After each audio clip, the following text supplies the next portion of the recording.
Buenas, nosotros somos integrantes del grupo número 2. Les vamos a hablar de la conquista de Honduras. Los dejo con mi compañero Osman Eliel. Buenas noches, vamos a presentar esta clase o este fragmento de la clase de la conquista, más que todo el periodo de la conquista de Honduras, pero vamos a hablar de la historia eh, de la conquista de Honduras.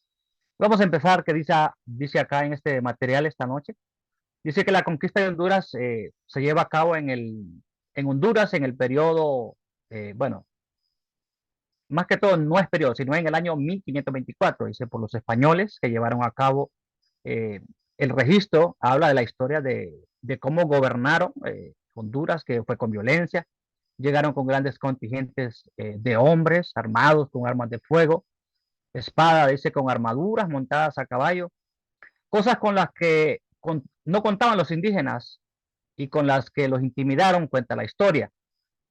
Mayormente dice que el primer o el que el primero, perdón, que fue conquistador de Honduras se llama Gil González Dávila, de nacionalidad española, y sus principales conquistadores de Honduras fueron Alonso Cáceres, Francisco Montejo, Pedro Alvarado, Francisco Hernández de Córdoba, Cristóbal de Olid, Diego Salcedo.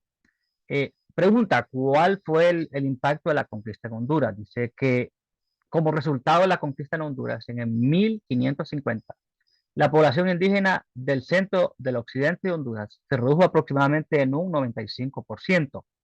Esta proporción es mayor que la registrada en la Sierra Central de México, en los Andes centrales, como en los Caixigasco de las Chipgas. Dice que los principales escritos que habla sobre la historia de Honduras, eh, nosotros conocemos que Honduras es descubierta por Cristóbal Colón y dice que se dice Honduras porque por las grandes profundidades de agua, y quien se expresó fue el señor que nosotros conocemos, Cristóbal Colón. Dice que gracias a Dios que salimos de estas Honduras, pero se registra en los registros de los escritos que se llamaba permítame, Cabo Coxina. Es el primer que se le llamaba Honduras.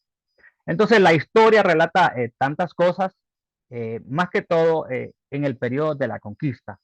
Entonces, como conquista en el año 1550, fue un lapso de 25 años, y después prosigue otras dimensiones, prosiguen otras etapas de la conquista de Honduras. Así lo dejamos con nuestro siguiente fragmento de esta noche.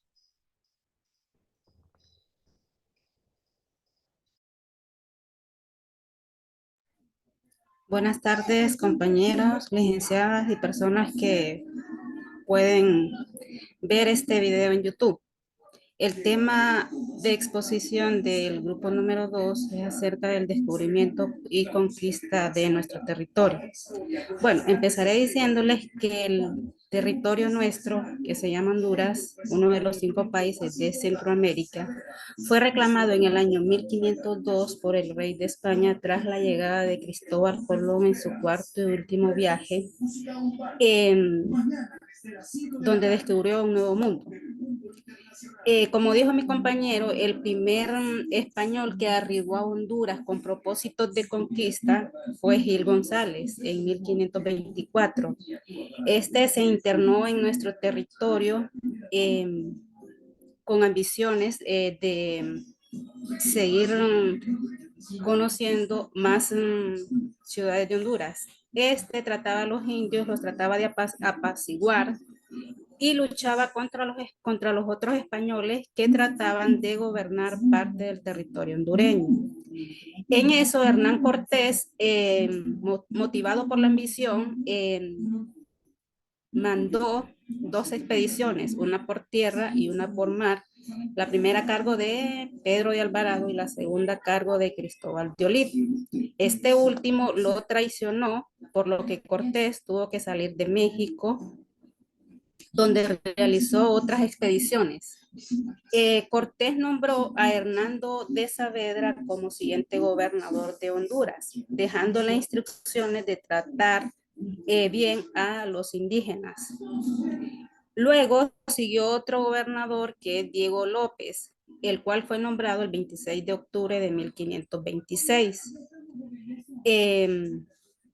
Este fue en sustitución de Saavedra. Bueno, el objetivo principal de la conquista se podría decir que fue la ambición por conseguir metales preciosos, los cuales España antes traía de Asia, y el deseo de dominar otros territorios, el deseo de dominar otros territorios. Y bueno, tras de un gobernador venía otro, porque se daban cuenta de que las tierras de Honduras eran apropiadas para la agricultura y la ganadería, y no solo para estas dos actividades, sino también para la extracción de minerales preciosos y la minería. Bueno, los dejo con mi siguiente compañera.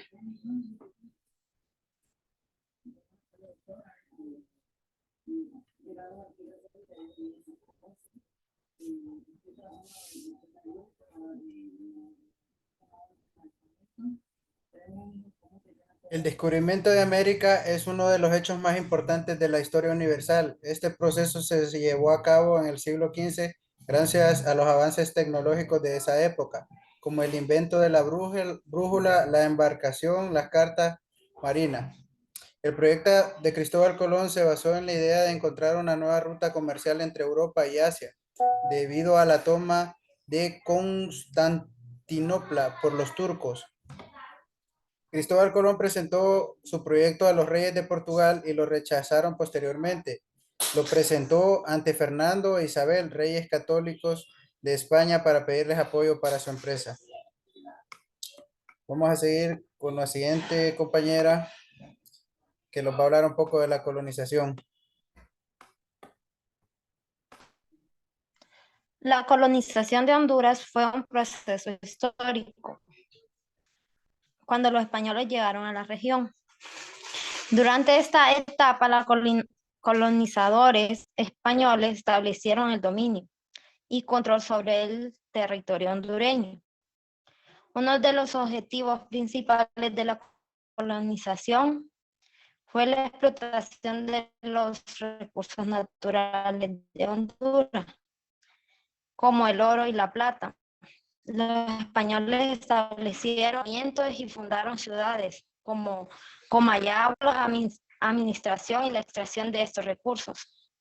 La colonización española también tuvo un impacto significativo en la población indígena. Los indígenas fueron sometidos al sistema de encomiendas, que era un sistema de trabajo forzado y tributos hacia los colonizadores. Esto llevó a la disminución de la población indígena debido a la violencia, enfermedades y el agotamiento físico causado por el trabajo forzado. Los principales lugares colonizados fueron Puerto Caballo, a San Pedro. San Pedro, gracias a Dios, a Comayagua, San Jorge de Olancho, San Jorge de Olancho, Nueva Salamaca, Trujillo y Puerto Caballos. En conclusión, la colonización de Honduras fue un proceso en el que los españoles llegaron al territorio hondureño en busca de recursos y se establecieron su dominio sobre la región. Tuvo un impacto significativo en la población indígena y en la economía del país. La independencia de Honduras marcó el fin de la colonización española y el comienzo de una nueva etapa en la historia del país. Sígueme, compañero. Bien, buenas noches, licenciada, compañeros. A mí me toca pues hablar acerca de la evangelización, ¿verdad? Durante la conquista de Honduras. Caben ciertas preguntas que deberíamos de hacernos. La primera, ¿qué significa la evangelización y el papel de la iglesia en la conquista? La evangelización en sí fue una forma de consolidar el dominio de la corona española a través de la tradición católica. Aunque en un inicio pues esta labor no era fácil para los frailes, Después de que los españoles lograron conquistar en México Tenochtitlán, Cortés solicitó nuevamente al rey que se pudiera enseñar el cristianismo a los indígenas. ¿Cuándo ocurre esto? Esto ocurre en el año de 1524. Se hizo a través de un programa sistemático de evangelización que lo llevaron a cabo un grupo de 12 franciscanos, miembros de la provincia de San Gabriel de Extremadura. ¿Cuál fue el papel de la iglesia durante este proceso de la conquista? La iglesia católica, desde que llegó al continente americano, tomados de la mano de los conquistadores y colonizadores europeos, desempeñó tareas vinculadas con el control y vigilancia de las personas que habitaban el lugar. Esta labor la siguió desempeñando luego de la independencia de las colonias españolas. ¿Cómo fue este proceso? Bueno, este proceso corrió por cuenta de las órdenes religiosas que fundaron colegios, seminarios, como por ejemplo, el Colegio de Santa Cruz de Tlatelolco en México, dedicados a cristianizar a los hijos de la élite indígena. Bien, a continuación lo voy a dejar con mi compañero, que él nos va a seguir ilustrando con este hermoso tema.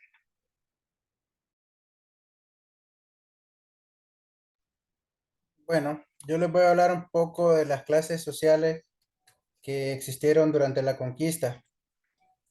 En la conquista de Honduras se crearon diversas clases sociales. Pertenecer a una dependía del color de piel del individuo.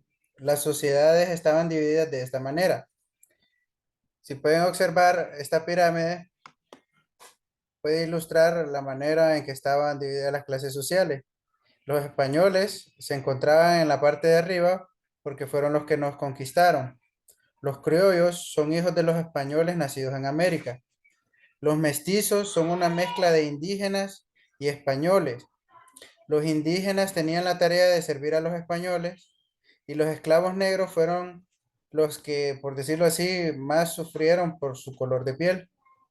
Y con esto terminamos esta exposición y muchas gracias por su atención. Buenas noches.